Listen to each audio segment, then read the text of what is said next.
Shalom, selamat sore, salam sejahtera untuk kita semua. Sebelum saya mempresentasikan makalah ini, izinkan saya memperkenalkan saya punya diri. Nama saya Leonardo Gupagan dari Fakultas Teknik, Program Studi Teknik Elektro, semester 7 dari Universitas Pembangunan Indonesia Manado. Jadi langsung saja saya akan mempresentasikan makalah ini tentang sejarah dan perkembangan manajemen. Hal yang menarik untuk kita ketahui adalah bahwa manajemen telah dipraktikkan sejak lama usaha-usaha terorganisasi yang diarahkan dan diatur oleh orang-orang bertanggung jawab menjalankan fungsi-fungsi perencanaan, penataan, kepemimpinan, dan pengadilan telah ada sejak 1000 tahun yang lalu. Contoh lain manajemen di masa lampau dapat dijumpai pada era 1400-an di kota Venesia, Italia dan yang pada masa itu merupakan sebuah pusat perdagangan dan perekonomian di benua Eropa. Orang-orang Venesia telah mengembangkan sebuah bentuk awal perusahaan bisnis dan menjalankan berbagai kegiatan yang umum dijumpai di dalam organisasi masa kini. Sebagai contoh, itu di gudang senjata. Ada dua kejadian yang patut dapat perhatian khusus dalam sejarah manajemen. Per tahun 1776, Adam Smith menerbitkan karyanya yang berjudul The Wealth of Nation, di mana dalam tulisan itu yang menggagas manfaat yang dapat diperoleh organisasi dan masyarakat pada umumnya dari penerapan pembagian kerja atau spesialisasi kerja yang pemisah-pemisah tugas dan tanggung jawab ke dalam bidang-bidang yang sempit dan khusus serta dilakukan secara berulang-ulang. Dan kejadian penting kedua adalah revolusi industri, dimulai pada akhir ke-18 ketika tenaga mesin diberi ekonomis untuk memanufaktur barang di pabrik ketimbang di rumah. Pabrik besar yang beroperasi secara efisien ini yang membutuhkan orang-orang untuk meramalkan permintaan barang, memastikan tersedianya bahan baku yang memadai, memberikan penugasan kepada para buruh, mengelola kegiatan harian, dan sebagainya. Kedua itu perkembangan ilmu manajemen.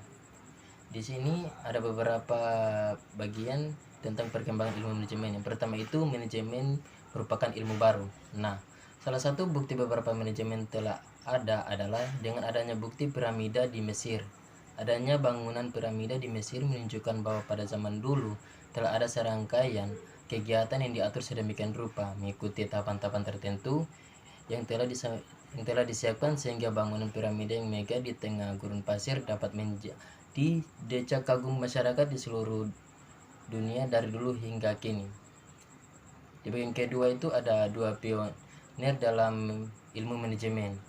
Manajemen secara keilmuan baru terumuskan kurang lebih di akhir abad 18 atau abad 19 Masehi. Di antara tokoh-tokoh yang memperkenalkan manajemen secara keilmuan adalah Robert Owen pada tahun 1771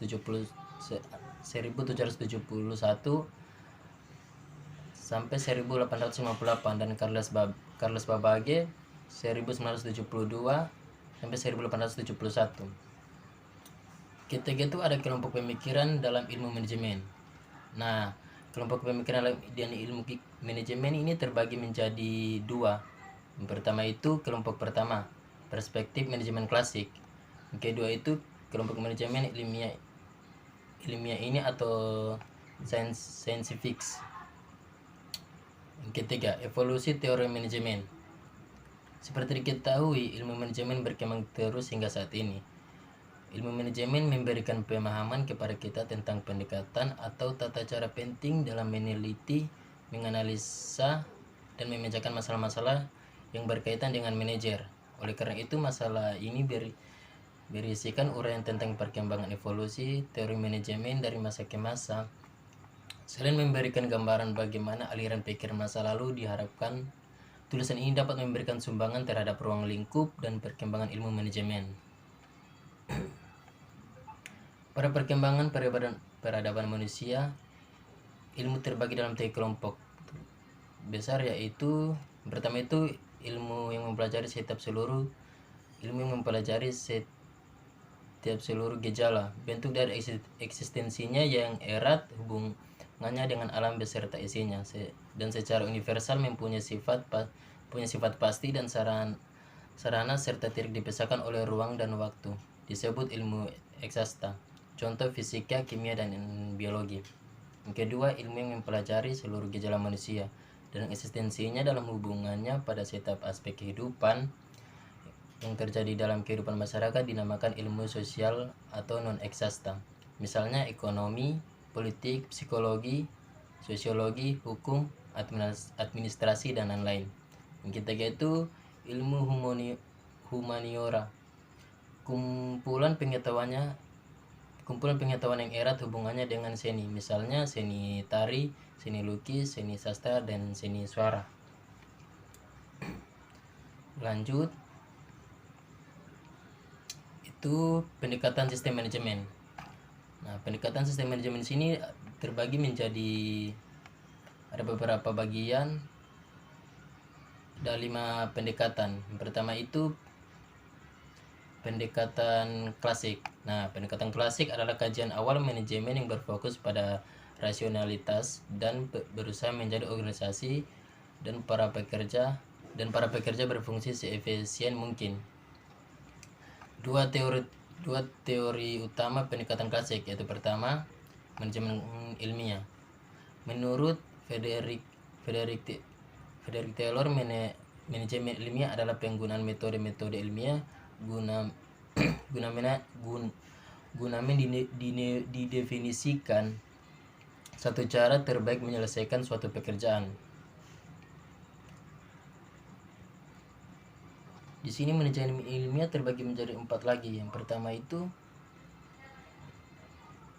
mengembangkan sebuah pendekatan ilmiah untuk tiap-tiap unsur dalam sebuah pekerjaan untuk menggantikan metode lama yang didasarkan pada kebiasaan. Yang kedua itu secara ilmiah memilih pekerja yang paling tepat, kemudian melatih, mendidik, membina pekerjaan tersebut. Yang ketiga, bekerja sama secara bersungguh-sungguh dan para pekerja dan memastikan bahwa mereka menjalankan tugas sesuai dengan aturan-aturan kerja yang dikembangkan secara ilmiah. Yang keempat itu membagi beban kerja dan bertanggung jawab secara merata di antara manajemen dengan para pekerja. Para manajer harus mengerjakan tugas-tugas yang memang lebih cocok untuk dikerjakan oleh pihak manajemen perusahaan.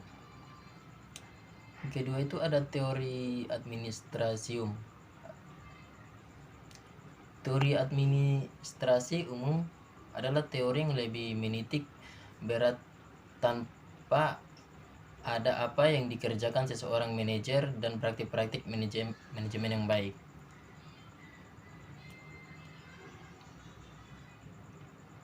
Itu ada 2 bagian tadi tentang 2 teori utama pendekatan klasik. Nah, lanjut kedua, pendekatan kuantitatif.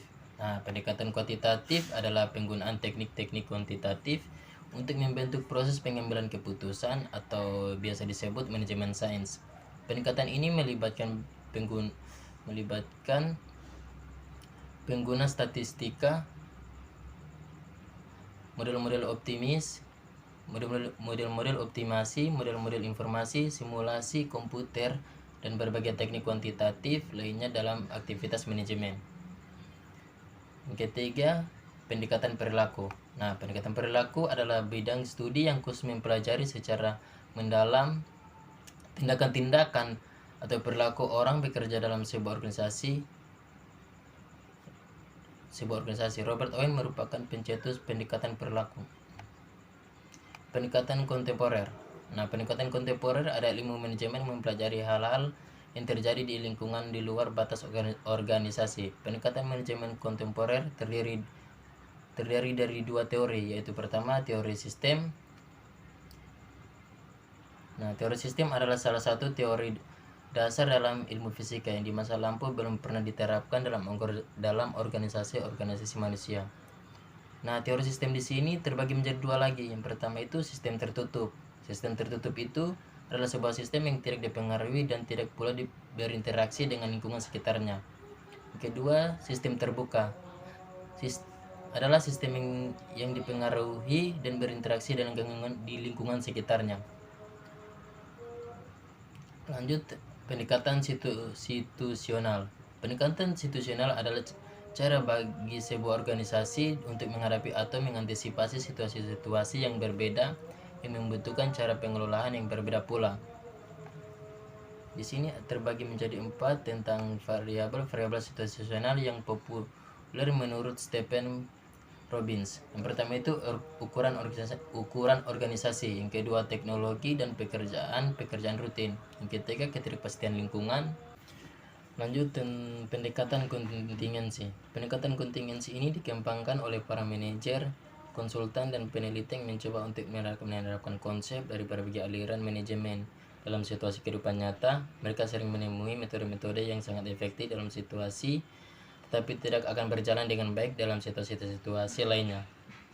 Menurut pendekatan kontingensi, tugas manajer adalah mengidentifikasi teknik mana pada situasi tertentu, di bawah keadaan tertentu, dan pada waktu tertentu akan membantu pencapaian tujuan manajemen. Perbedaan kondisi dan situasi membutuhkan aplikasi teknik manajemen yang berbeda pula, karena tidak ada teknik, prinsip, dan konsep ini universal yang dapat diterapkan dalam seluruh kondisi. Sebagai contoh, itu yang pertama, karyawan suatu perusahaan membutuhkan dorongan untuk meningkatkan produktivitas. Pendekatan klasik akan mengemukakan tentang penyederhanaan kerja, sedangkan pendekatan hubungan manusiawi akan berusaha menciptakan iklim yang dapat memotivasi karyawan dan mengusulkan perluasan kerja.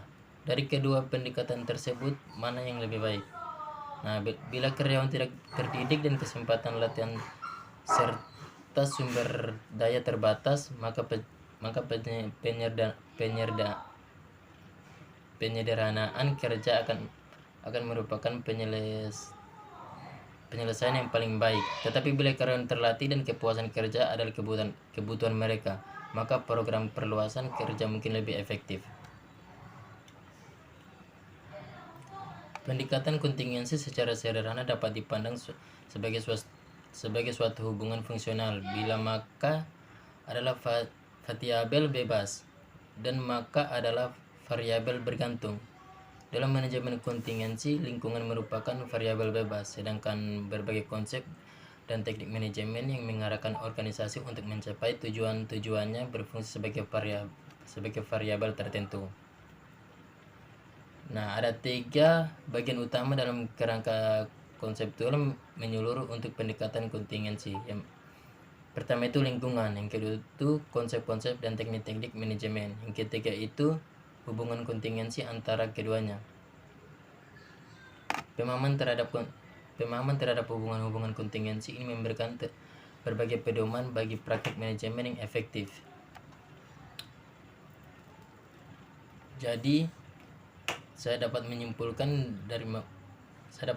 makalah di atas itu, sejarah dan perkembangan manajemen. Hal yang menarik untuk kita ketahui adalah bahwa manajemen setelah dipraktikkan sejak lama, usaha-usaha terorganisasi yang diarahkan dan diatur oleh orang-orang yang bertanggung jawab menjalankan fungsi-fungsi perencanaan, penataan, kepemimpinan, dan pengadilan telah ada sejak 1000 tahun yang lalu. Bangunan contoh lain manajemen di masa lampau dapat dijumpa pada era 1400-an di kota Venesia, Italia, dan yang pada masa itu merupakan sebuah pusat perdagangan dan perekonomian di benua Eropa.